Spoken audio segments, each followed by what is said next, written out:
ಇಷ್ಟಪಡ್ತೀನಿ ಅಷ್ಟೇ. Sir Afro ಟಪಂಗ್ ಸಾಂಗ್ಗೆ ಒಂದಷ್ಟು ಕ್ರೇಜ್ ಕ್ರಿಯೇಟ್ ಆಗಿರುವಂಥದ್ದು ಎಲ್ಲಿ ನೋಡಿದ್ರು ರೀಲ್ಸ್ ಬರ್ತಾ ಇದೆ. ಸೊ ಅದಕ್ಕೆ ಸಿಕ್ಕಿರುವಂಥ ರೆಸ್ಪಾನ್ಸ್ ಹೇಳೋದಲ್ಲ, ಮ್ಯೂಸಿಕ್ ಮಾಂತ್ರಿಕ ಅರ್ಜುನ್ ಜನ್ಯ ಅವ್ರದ್ದು ಏನೋ ಈ ಥರ ಯೋಚನೆ ಮಾಡ್ತಿರ್ತಾರೆ. ಒಂದು ಭಾಳ ವಿಶೇಷವಾಗಿ ಅಲ್ಲಿಂದ ಆ ಹುಡುಗನ್ನೆಲ್ಲ ಕರೆಸಿ ಅದಕ್ಕೆ ಸೆಟ್ಗಳಾಕಿ ತುಂಬ ನಮ್ಮ ರಮೇಶ್ ರೆಡ್ಡಿ ಅವ್ರಿಗೂ ತುಂಬ ಇದು ಹೇಳಬೇಕು. ಅದಕ್ಕೆ ಆ ಥರ ಎಲ್ಲ ಬರೀ ಒಂದು ಪ್ರಮೋಷನಲ್ ಸಾಂಗ್ ಆ ಲೆವೆಲಿಗೆ ಮಾಡಿದ್ದಾರೆ. ಅಷ್ಟು ವೈರಲ್ ಆಗಿದೆ ಆ ಸಾಂಗು.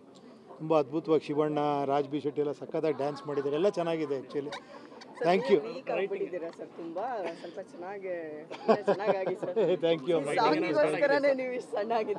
ಇಲ್ಲಪ್ಪ,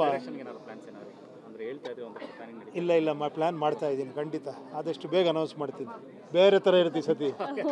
ಸರ್ ಒಂದು ಮಾತು ಹೇಳಿದ್ರೆ ನೀವು ಒಂದತ್ರ ಅಂದರೆ ನಾನು ಮಾಡೋ ಸಿನಿಮಾಗಳು ಜನರಿಗೆ ಅರ್ಥ ಆಗ್ತಾ ಇಲ್ಲ, ಜನರಿಗೆ ಅರ್ಥ ಆಗೋ ಥರ ಸಿನಿಮಾ ಮಾಡ್ತೀನಿ ಅಂತ ಹೇಳ್ಬಿಟ್ಟು ಎಲ್ಲೋ ಒಂದು ಕಡೆ ಸಿನಿಮಾಗೆ ಸಿಕ್ಕ ರೆಸ್ಪಾನ್ಸ್ ನೋಡ್ಬಿಟ್ಟು ಉಪೇಂದ್ರ ಅವ್ರಿಗೆ ಬೇಸರ ಆಗಿದೆ. ಇಲ್ಲಪ್ಪ, ಅದನ್ನು ಅರ್ಥ ಮಾಡ್ಕೊಂಡವ್ರಿಗೆ ನಾನೊಂದು ಇದರಲ್ಲಿ ಹೇಳಿದೆ, ಏನೋ ಅದು ಅರ್ಥ ಆದವ್ರಿಗೆ ವಾಟ್ ಎ ಸಿನಿಮಾ ಅಂದರು.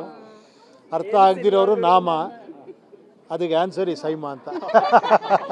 ಸರ್ ಆಂಧ್ರದಲ್ಲಿ ನಿಮ್ದು ಸಿನಿಮಾ ರಿಲೀಸ್ ಆಗಿದೆ, ಒಳ್ಳೆ ರೆಸ್ಪಾನ್ಸ್ ಈಗಲೂ ಕೂಡ ಉಪೇಂದ್ರ ಏನ್ ಹೇಳ್ತೀರಾ ಸರ್? ಇವತ್ತಿಗೂ ಕೂಡ ಕ್ರೇಜ್ ಕಡಿಮೆ ಆಗಿಲ್ಲ. ಅಲ್ಲ ಅದೇನಂದ್ರೆ ಈಗ ಇಲ್ಲ ನಮ್ಮ ಡೈರೆಕ್ಟ್ರು ಇವರು ಯಾರೋ ಸುಕುಮಾರ್ ಹೇಳಿದ್ರು, ಈ 3 ಸಿನಿಮಾ ಮಾಡಿದ್ರೆ ಒಬ್ಬ ಡೈರೆಕ್ಟ್ ರಿಟೈರ್ಡ್ ಆಗ್ಬಿಡ್ಬೋದು ಅಂತ. ಓಂ ಉಪೇಂದ್ರ ಅದೇನಾಗೋಯ್ತು, ಅದರಲ್ಲಿ ಎಲ್ಲ ಅನಿಮಲ್ಲು, ವೈಲ್ಡ್ ಅನಿಮಲ್ಲು ಎಲ್ಲ ಇರೋದ್ರಿಂದ ಇನ್ನೂ ಅದನ್ನೇ ಕೇಳ್ತಾನೆ ನನ್ನ ಹತ್ರ. ಸೊ ಇವಾಗ ಅದ್ರ ಮೇಲೆ ಯೋಚನೆ ಮಾಡಬೇಕು ಖಂಡಿತ. ಅಂದರೆ ಆ ಥರ ಕಮರ್ಷಿಯಲ್ಲು, ಆ ಥರ ಮಜಾ, ಆ ಥರ ಇದು ಬೇಕು ಅಂತಾರೆ. ಮಿಕ್ಕಿದೆಲ್ಲ ನನ್ನ ವಿಚಾರಗಳೆಲ್ಲ ಗೊತ್ತಿದೆ. ಅದರಲ್ಲಿ ನಾನು ಆದಷ್ಟು ವಿಚಾರಗಳಿಗೆ ಟ್ರೈ ಮಾಡ್ತೀನಿ. ಏನಂದರೆ ನನ್ನ ಹೀರೋ ಮಾಡಿದೆ, ನಾನು ಇವಾಗ ಜನಕ್ಕೆ ಏನಾರ ಮಾಡಬೇಕು ಅನ್ನೋದು ನನ್ನ ಸಿನಿಮಾ ಮೇಕಿಂಗ್ ಉದ್ದೇಶ. ಇವಾಗ ಬಟ್ ಮತ್ತೆ ಎಂಟರ್ಟೈನ್ಮೆಂಟೇ ಬೇಕು ಅಂದರೆ ಲೇಟೆಸ್ಟ್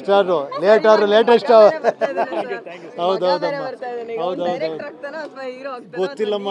ಎಲ್ಲ ಮೇಲೆ ದೇವರು ಇದು ಆ್ಯಕ್ಚುಲಿ ಏನೋ ಪ್ಲ್ಯಾನ್ ಮಾಡ್ತೀನಿ, ನೋಡೋಣ.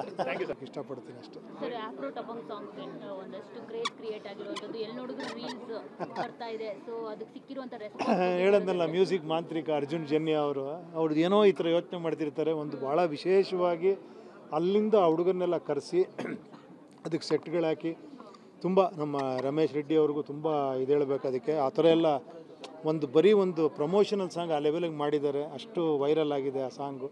ತುಂಬ ಅದ್ಭುತವಾಗಿ ಶಿವಣ್ಣ, ರಾಜ್ ಬಿ ಶೆಟ್ಟಿ ಎಲ್ಲ ಸಕ್ಕತ್ತಾಗಿ ಡ್ಯಾನ್ಸ್ ಮಾಡಿದ್ದಾರೆ. ಎಲ್ಲ ಚೆನ್ನಾಗಿದೆ ಆ್ಯಕ್ಚುಲಿ.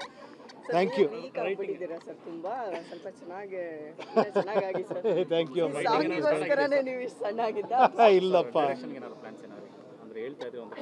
ಇಲ್ಲ ಪ್ಲ್ಯಾನ್ ಮಾಡ್ತಾ ಇದ್ದೀನಿ. ಖಂಡಿತ ಆದಷ್ಟು ಬೇಗ ಅನೌನ್ಸ್ ಮಾಡ್ತೀನಿ. ಬೇರೆ ಥರ ಇರುತ್ತೆ ಸತಿ. ಸರ್ ಒಂದು ಮಾತು ಹೇಳಿದ್ರೆ ನೀವು ಒಂದತ್ರ ಅಂದರೆ ನಾನು ಮಾಡೋ ಸಿನಿಮಾಗಳು ಜನರಿಗೆ ಅರ್ಥ ಆಗ್ತಾ ಇಲ್ಲ, ಜನರಿಗೆ ಅರ್ಥ ಆಗೋ ಥರ ಸಿನಿಮಾ ಮಾಡ್ತೀನಿ ಅಂತ ಹೇಳ್ಬಿಟ್ಟು ಎಲ್ಲೋ ಒಂದು ಕಡೆ ಸಿನಿಮಾಗೆ ಸಿಕ್ಕ ರೆಸ್ಪಾನ್ಸ್ ನೋಡ್ಬಿಟ್ಟು ಉಪೇಂದ್ರ ಅವ್ರಿಗೆ ಬೇಸರ ಆಗಿದೆ. ಇಲ್ಲಪ್ಪ, ಅದನ್ನು ಅರ್ಥ ಮಾಡ್ಕೊಂಡವ್ರಿಗೆ ನಾನೊಂದು ಇದರಲ್ಲಿ ಹೇಳಿದೆ, ಏನೋ ಅದು ಅರ್ಥ ಆದವ್ರಿಗೆ ವಾಟ್ ಎ ಸಿನಿಮಾ ಅಂದರು. ಅರ್ಥ ಆಗದಿರೋರು ನಾಮ, ಅದಕ್ಕೆ ಆನ್ಸರ್ ಈ ಸೈಮಾ ಅಂತ. ಸರ್ ಆಂಧ್ರದಲ್ಲಿ ನಿಮ್ದು ಸಿನಿಮಾ ರಿಲೀಸ್ ಆಗಿದೆ, ಒಳ್ಳೆ ರೆಸ್ಪಾನ್ಸ್ ಈಗಲೂ ಕೂಡ ಉಪೇಂದ್ರ ಏನ್ ಹೇಳ್ತೀರಾ ಸರ್? ಇವತ್ತಿಗೂ ಕೂಡ ಕ್ರೇಜ್ ಕಡಿಮೆ ಆಗಿಲ್ಲ. ಅಲ್ಲ ಅದೇನಂದ್ರೆ ಈಗ ಇಲ್ಲ ನಮ್ಮ ಡೈರೆಕ್ಟ್ರು ಇವರು ಯಾರೋ ಸುಕುಮಾರ್ ಹೇಳಿದ್ರು, ಈ 3 ಸಿನಿಮಾ ಮಾಡಿದ್ರೆ ಒಬ್ಬ ಡೈರೆಕ್ಟ್ ರಿಟೈರ್ಡ್ ಆಗ್ಬಿಡ್ಬೋದು ಅಂತ. ಓಂ ಉಪೇಂದ್ರ ಅದೇನಾಗೋಯ್ತು, ಅದರಲ್ಲಿ ಎಲ್ಲ ಅನಿಮಲ್ಲು, ವೈಲ್ಡ್ ಅನಿಮಲ್ಲು ಎಲ್ಲ ಇರೋದ್ರಿಂದ ಇನ್ನೂ ಅದನ್ನೇ ಕೇಳ್ತಾನೆ ನನ್ನ ಹತ್ರ. ಸೊ ಇವಾಗ ಅದ್ರ ಮೇಲೆ ಯೋಚನೆ ಮಾಡಬೇಕು ಖಂಡಿತ. ಅಂದರೆ ಆ ಥರ ಕಮರ್ಷಿಯಲ್ಲು, ಆ ಥರ ಮಜಾ, ಆ ಥರ ಇದು ಬೇಕು ಅಂತಾರೆ. ಮಿಕ್ಕಿದೆಲ್ಲ ನನ್ನ ವಿಚಾರಗಳೆಲ್ಲ ಗೊತ್ತಿದೆ. ಅದರಲ್ಲಿ ನಾನು ಆದಷ್ಟು ವಿಚಾರಗಳಿಗೆ ಟ್ರೈ ಮಾಡ್ತೀನಿ. ಏನಂದರೆ ನನ್ನ ಹೀರೋ ಮಾಡಿದೆ, ನಾನು ಇವಾಗ ಜನಕ್ಕೆ ಏನಾರ ಮಾಡಬೇಕು ಅನ್ನೋದು ನನ್ನ ಸಿನಿಮಾ ಮೇಕಿಂಗ್ ಉದ್ದೇಶ. ಇವಾಗ ಬಟ್ ಮತ್ತೆ ಎಂಟರ್ಟೈನ್ಮೆಂಟೇ ಬೇಕು ಅಂದರೆ ಲೇಟೆಸ್ಟ್